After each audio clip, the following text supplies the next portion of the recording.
Monsieur le Président, Mesdames et Messieurs, je vous remercie de votre invitation et je suis heureuse et honorée d'ouvrir officiellement votre congrès annuel. Il est très important pour moi d'être parmi vous ce matin pour vous témoigner tout notre soutien. Qu'est-ce que cela signifie soutenir? Soutenir, c'est être à l'écoute. Soutenir, c'est être mobilisé. Et être mobilisé, c'est également s'engager par des actions concrètes pour l'avenir. C'est permettre, en effet, d'avoir un présent qui est plus supportable et aussi de préparer ce futur. Vous avez, à travers votre congrès annuel, cette volonté également de construire l'avenir. Henri Bergson disait que l'avenir, ce n'est pas ce qui va nous arriver, c'est ce que nous allons faire. Et dans ce contexte de crise économique, nous devons collectivement agir ensemble pour amener des perspectives plus favorables que celles que vous connaissez depuis des années. Vous m'avez interrogé sur plusieurs sujets qui vous préoccupent, qui ont des conséquences graves sur l'activité de vos entreprises, et je vais tâcher de répondre point par point. Concernant la valorisation du métier d'artisan et des savoir-faire, nous avons souhaité, avec la loi Artisanat, Commerce et TPE, clarifier la qualité d'artisan et aussi renforcer le contrôle des qualifications.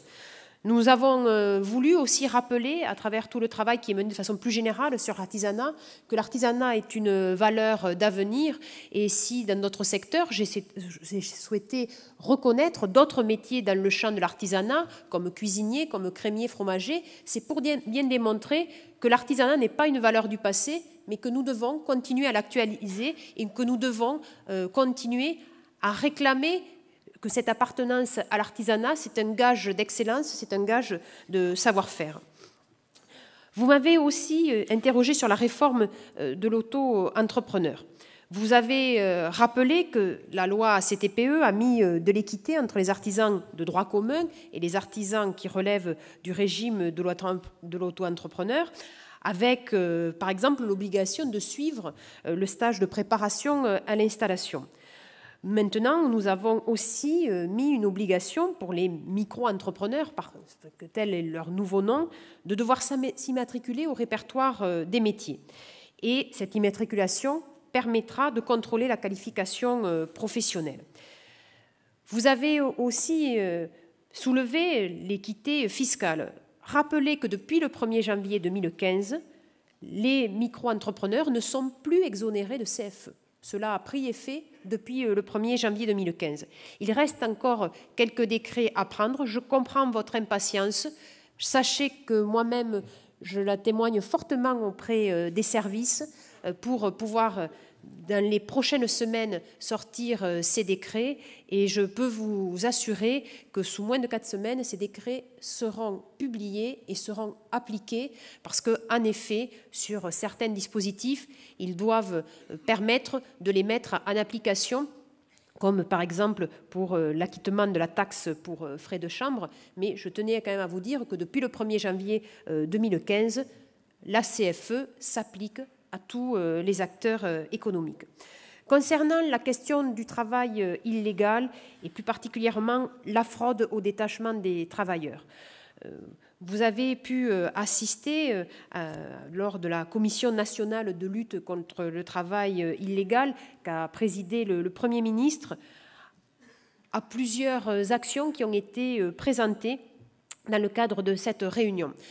Rappelez que l'application de la directive européenne a été faite de façon très rapide en France à travers la loi Savary de juillet 2014. Donc le corpus législatif est en place, mais il n'était pas suffisant. Il devait bien entendu être complété d'actions concrètes sur le terrain. Des actions concrètes sur le terrain, cela veut dire que ce sont des contrôles. Ce qui a été décidé, c'est que les contrôles, maintenant, représenteraient au moins 50% des opérations des administrations qui sont dévolues à ce sujet.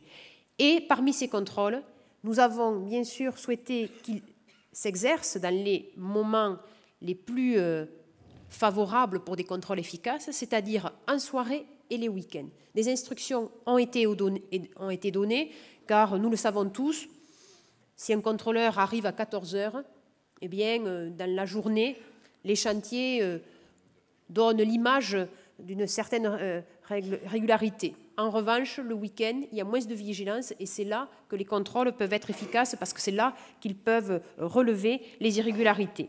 Nous avons aussi souhaité, à travers la loi Croissance, Activité et Égalité des chances économiques, dite loi Macron, renforcer les moyens et les sanctions, surtout en matière de non-respect des règles de détachement. Rappeler que les sanctions financières pourront aller jusqu'à 500 000 €. Rappeler que maintenant, l'administration peut suspendre un chantier en cas de manquement grave de l'employeur pendant 1 mois. C'est une disposition qui est lourde de conséquences et qui vraiment démontre notre volonté. Et puis aussi, nous avons mis en place maintenant, dans le cadre de cette loi, une carte d'identification professionnelle des salariés du bâtiment. À travers cette carte, nous aurons là aussi des contrôles facilités, donc des contrôles plus efficaces. Je souhaite vous assurer de notre volonté d'assurer l'égalité des chances économiques au profit de nos opérateurs qui sont trop souvent victimes d'une concurrence déloyale. Vous avez également parlé de la simplification des démarches administratives. En effet, dans une période où les carnets de commandes ne sont pas pleins, où votre premier métier, c'est de chercher des chantiers, c'est de chercher du travail, il faut qu'il y ait une simplicité et une simplification des démarches administratives. Il a été décidé de créer un Conseil supérieur de la construction qui pourra être une instance d'association des professionnels de la construction à l'élaboration des nouvelles normes. Et bien entendu, la CAPEB en fait partie et je m'en réjouis, mais il faut que nous allions plus loin, d'avoir une association à l'élaboration de nouvelles normes pour qu'elles ne soient pas trop complexes, c'était indispensable, mais il faut également simplifier les normes déjà existantes. Vous avez parlé des marchés publics. Concernant les marchés publics, rappelez que le gouvernement a mis en place le marché public simplifié à l'attention des collectivités locales, c'est-à-dire nous avons présenté un document qui est simple pour donner un cadre et en fait des documents types qui peuvent être utilisés par toutes les collectivités, y compris les plus petites, pour pouvoir respecter le code des marchés publics en toute simplicité et pour qu'en fait souvent la procédure du marché public, qui peut être un frein pour les collectivités locales, n'en soit peu un avec ce document de marché public simplifié. Mais au niveau européen, il y a le document unique de marché européen, le fameux DUM. Il doit être un outil de simplification. Et le gouvernement français l'a rappelé la semaine dernière à la Commission européenne et a demandé que le recours au DUM soit facultatif et qu'il ne soit pas obligatoire parce que, pour l'instant, dans la présentation qui est la sienne, nous pensons qu'il ne correspond pas à nos valeurs et à nos priorités en matière de simplification administrative. Donc, nous continuerons, bien entendu, à travailler sur ce DUM, à le simplifier, à le rendre beaucoup plus accessible, mais dans un premier temps, nous avons clairement donné la position de la France en indiquant que nous ne souhaitions pas, que nous ne voulions pas qu'il soit obligatoire et qu'il soit facultatif parce qu'il ne correspond pas à notre vision de la simplification administrative et surtout de la facilitation de l'accès à la commande publique.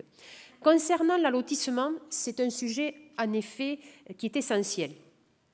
Durant mes précédentes fonctions, j'ai pu avoir des responsabilités en matière de commande publique, faisant partie d'un exécutif, et j'ai toujours été très attentive, que ce soit au niveau communal ou au niveau régional, à ce qu'il y ait des lots dimensionnés pour que l'ensemble de nos TPE puissent y répondre. Et cela est un principe que nous allons continuer à appliquer et à développer à Bercy. Vous indiquez que pour l'allotissement, nous avons donné des directions à la direction des affaires juridiques pour que justement l'allotissement soit appliqué, soit développé dans tous les marchés publics, y compris pour les opérateurs d'État, puisqu'il y a certaines grandes entreprises publiques ou parapubliques qui pouvaient en être exonérées et qui ont pourtant un effet et une implantation territoriale forte, telle que par exemple la Poste. Et nous allons leur rappeler que l'allotissement est une règle, et une règle que nous devons pouvoir développer. Concernant les critères, c'est vrai que le critère du mieux-disant peut parfois être mal interprété et par souci de facilité tomber dans le moins-disant. C'est un sujet qu'il faut traiter avec pragmatisme. C'est pourquoi j'en ai parlé avec le directeur du CNFPT, le Centre national de la fonction publique territoriale, c'est-à-dire l'organisme qui forme tous les cadres territoriaux qui accompagnent les élus pour l'élaboration des marchés publics. Et je lui ai demandé d'avoir une sensibilisation particulière de ces agents de la fonction publique territoriale qui réalisent les marchés pour bien expliquer que le mieux-disant, ce n'était certainement pas le moins-disant et que les offres anormalement basses, après, étaient généralement liées à des avenants et pouvaient poser des problèmes en fait, de prévisionnalité budgétaire pour les collectivités locales. Le président du CNFPT partage tout à fait cela et nous allons d'ailleurs signer d'ici 3 semaines une convention pour justement mettre en application dans le cadre des marchés publics des critères de mieux-disant, mais aussi des critères de considération environnementale ou de considération sociale qui permettra là aussi de pouvoir avoir une vision très opportune et très réaliste vis-à-vis des entreprises de proximité qui peuvent avoir des prestations à des coûts plus adaptés puisqu'ils n'ont pas les frais de transport et surtout plus adaptés aussi à la commande précise des collectivités locales. Et puis nous avons également une réflexion au niveau français et que nous voulons faire partager à nos partenaires européens sur passer d'une définition, comme vous l'indiquiez, sur du prix qui est le mieux-disant, plutôt à la notion de coût. Parce que le prix est une chose, mais après, il faut voir dans la commande publique quel est le coût final. Et pour la gestion et la bonne gestion des deniers publics, nous devons toujours raisonner en termes de coût final et non pas en termes de prix initial. Et je pense que cela, dans la commande publique, ça serait une modification qui serait très importante et qui permettrait en effet d'avoir une analyse des offres qui soit beaucoup plus pertinente. Nous avons également plusieurs mesures qui ont été annoncées par le Conseil de la simplification pour le logement, mais Sylvia Pinel a dû vous les détailler hier. Nous avons également dans la loi artisanat, commerce et TPE simplifié l'entreprise individuelle, une transition facilitée entre les régimes, entreprise individuelle et entreprise individuelle à responsabilité limitée. Mais la simplification, c'est bien sûr sur les statuts, mais c'est également l'embauche et la formation.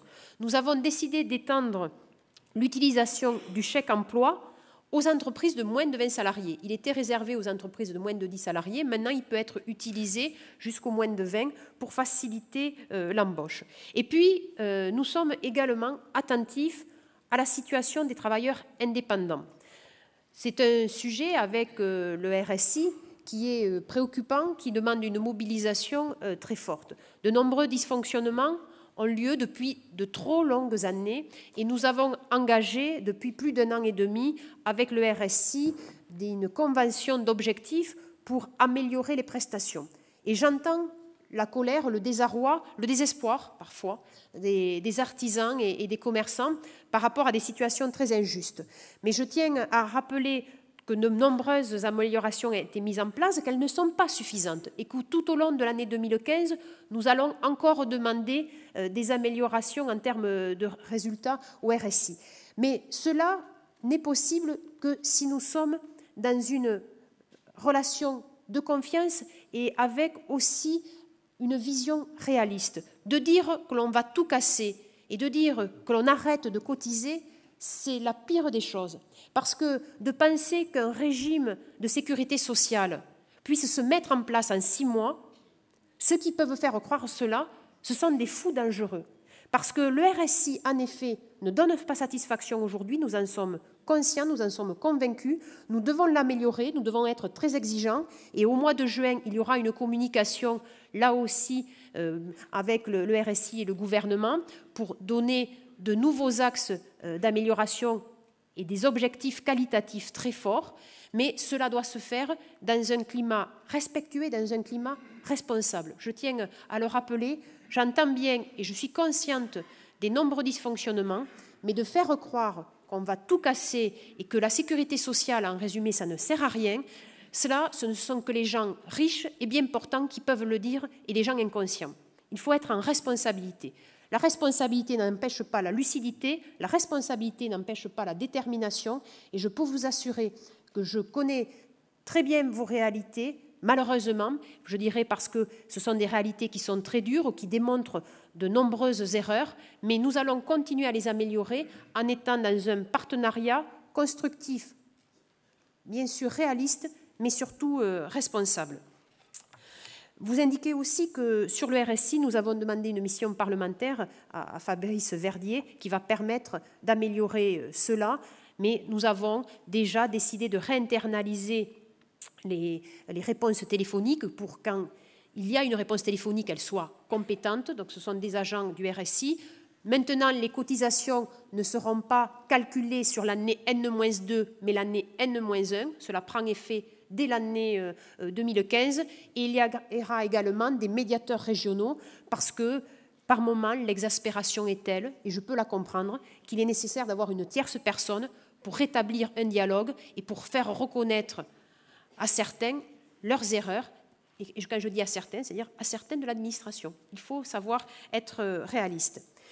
Et puis, pour le secteur du bâtiment, vous l'avez indiqué, les chiffres sont très très préoccupants depuis plusieurs années et en effet, les prévisions ne sont pas optimistes. Il a été présenté un plan, ma collègue Sylvia Pinel vous l'a détaillé, mais rappelez également que dans le plan de soutien à l'investissement qui a été présenté hier par le Premier ministre, il a été décidé de faciliter le remboursement de la TVA pour les collectivités locales, pour les inciter à investir, c'est-à-dire de pouvoir bénéficier du remboursement de la TVA l'année même grâce à des prêts sans intérêt de la Caisse de dépôt et consignation. Mais rappelez également que si les dotations sont en baisse pour les collectivités locales, je suis maire d'une commune, donc je peux en parler, ce sont des baisses en dotation de fonctionnement. Concernant les dotations d'investissement, ce qu'on appelle la DETR, la dotation d'équipement des territoires ruraux, elle a été augmentée de 30% en moyenne en France. Et pour les départements les plus riches, elle est diminuée, elle est plutôt de l'ordre de 20%. Et pour les départements, on va dire, qui sont ruraux, où le revenu par habitant est plutôt faible, elles peuvent monter jusqu'à 40%. C'est-à-dire que les subventions de l'État pour la construction des stations d'épuration, pour la construction des écoles, pour aussi la réfection, par exemple, de certaines places ou de certains bâtiments, eh bien, va augmenter en moyenne de 33%. Donc, c'est soutenir l'investissement, et c'est là, je pense, important de pouvoir vous le dire.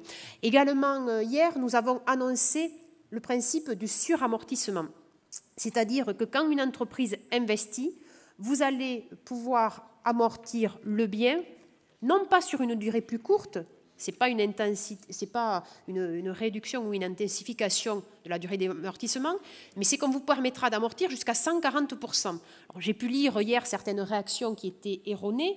Ce n'est pas juste un décalage de trésorerie, c'est une diminution de l'impôt sur les sociétés, parce que si votre bien, au lieu de l'amortir sur 100%, vous l'amortissez sur 140%, vous déduisez à ce moment-là encore plus de charges et donc votre impôt sur les sociétés diminue. Et cela, nous l'avons mis en place tout particulièrement pour les TPE et les PME. Nous avons eu bien sûr des discussions entre membres du gouvernement et moi j'étais très favorable pour le suramortissement parce que cela concerne toutes les entreprises qui investissent, et dans le secteur du bâtiment, vous avez souvent à investir dans des machines, dans des matériels, et cela est favorable aux TPE, tout particulièrement. Une réforme de l'IS aurait été moins favorable aux petites entreprises. Et puis, vous rappelez que dans le cadre du pacte de responsabilité, en plus du crédit d'impôt compétitivité emploi, qui est une baisse, je le rappelle, du crédit d'impôt compétitivité emploi, c'est une baisse du crédit d'impôt de 6% de la masse salariale. Vous rappelez que cela peut être préfinancé de façon très simple auprès de la BPI. Nous avons mis en place d'autres dispositifs comme la suppression de la C3S pour les TPE et les petites PME, c'est l'impôt supplémentaire à l'impôt sur les sociétés. Nous avons décidé de supprimer les cotisations de sécurité sociale pour les salaires autour du SMIC. Nous avons décidé de les diminuer jusqu'à 1,3 fois le SMIC. Et pour les indépendants, parce que nous sommes attentifs à tous les acteurs économiques, et les indépendants ne pouvaient pas bénéficier du crédit d'impôt compétitivité emploi. Pour les indépendants, depuis le 1er janvier, il y a une baisse de 60% des cotisations famille. Il y a également une baisse du plafond de la cotisation minimale maladie, concernant le plafond annuel de la sécurité sociale, qui va passer de 976 € à 246 €, c'est-à-dire plus de 700 € de baisse par an. Ce sont des dispositifs pour les indépendants qui étaient nécessaires, car nous devons soutenir l'ensemble des acteurs économiques. Vous rappelez aussi que nous avons souhaité travailler sur le financement des entreprises. Nous connaissons la frilosité du secteur bancaire et nous le regrettons tout particulièrement pour les entreprises du secteur du bâtiment, mais je pourrais malheureusement citer également le secteur de l'hôtellerie ou de la restauration qui est lui aussi concerné par cette forte frilosité des banques. Donc nous avons mis en place de nouveaux dispositifs avec BPI France. Hier, ils ont été annoncés avec des crédits supplémentaires à l'attention des TPE et des PME. Nous avons aussi travaillé avec la SIAGI, la Société interprofessionnelle artisanale de garantie d'investissement, pour proposer de nouveaux produits financiers plus particulièrement adaptés à vos préoccupations, et également avec les SOCAMA. Concernant également l'avenir, parce que vous l'avez dit, Monsieur le Président, il y a des actions pour l'année 2015, mais il faut que vous ayez une visibilité, parce qu'il faut que vous ayez confiance dans l'avenir. Et la confiance, elle ne se décrète pas, elle se construit par des preuves. Et vous aviez demandé que le crédit d'impôt transition écologique, donc qui est de 30% pour les travaux de rénovation énergétique, soit prolongé. Cela a été annoncé hier. Alors je dis toujours le CICE, non, c'est le CITE. Voilà, c'est le CITE, le crédit d'impôt de transition écologique. Eh bien là, il sera prolongé aussi sur l'année 2016. C'est-à-dire que pour vous, les entreprises, vous pouvez indiquer aux clients que si jamais ils ne peuvent pas faire tous les travaux sur l'année 2015, ils pourront aussi les faire sur l'année 2016. Et donc ainsi, il y a une incitation à prévoir des travaux. Vous avez une visibilité sur 2 ans. Concernant le FISAC est exclusivement consacré au commerce de proximité. Alors, certains, en étant secrétaire d'État au commerce, certains acteurs économiques ont pu me dire que je souvent privilégiais le commerce de proximité. Oui, ils ont raison. Ils ont raison, mais parce que le commerce de proximité, c'est un commerce qui crée de la valeur économique, mais qui crée également du lien social et de la valeur territoriale, comme le font l'ensemble de vos entreprises dans tous nos territoires. Et en effet, c'est sur ces entreprises-là, celles qui maillent l'ensemble de notre chère France, celles qui amènent de l'emploi dans tous les secteurs ruraux, dans les secteurs de montagne, dans les secteurs périurbains, eh bien c'est sur ces entreprises-là que nous devons être pleinement mobilisés. Et ce sont bien sûr ces entreprises aussi qui sont touchées en premier lorsqu'il y a une difficulté, une période de crise. Et en effet, pour les commerces de proximité, le FISAC est intégralement consacré à les aider à faire en sorte que les artisans dans les métiers de bouche, que également les magasins d'habillement puissent bénéficier de ces crédits pour leur modernisation, pour l'accessibilité, et c'est là une des priorités. Nous avons mis l'accessibilité des magasins, bien entendu, comme priorité pour les crédits FISAC, mais également pour permettre le développement commercial à travers, par exemple, le e-commerce ou à travers également des mesures de sécurité. Voilà, nous sommes bien mobilisés, ce sont ces axes-là qui sont définis dans ce nouvel projet que nous allons lancer dans les toutes prochaines semaines. Voilà les réponses que je souhaitais vous apporter, en espérant que il y aura un effet le plus rapide possible. Vous assurer que je suis à vos côtés, à votre écoute, qu'il n'y a pas de langue de bois. J'ai essayé de vous répondre le plus précisément possible parce que je pense qu'être membre du gouvernement et faire de la politique, ce n'est pas vendre du rêve, c'est construire des chemins de l'espoir, c'est construire comme vous savez le faire, de façon durable, de façon patiente, mais c'est en étant tous ensemble que nous pourrons relever le secteur économique et que nous pourrons relever le secteur du bâtiment auquel nous sommes particulièrement attachés et auquel nous sommes particulièrement attentifs à toutes ces inquiétudes et à toutes ces évolutions. Donc je vous souhaite un très bon congrès. Je vous rappelle mon écoute, ma mobilisation et je peux vous assurer de mon indéfectible foi dans vos compétences, dans votre volonté de faire que l'ensemble de l'artisanat du bâtiment puisse aller mieux sur l'ensemble des territoires de France. Je vous remercie.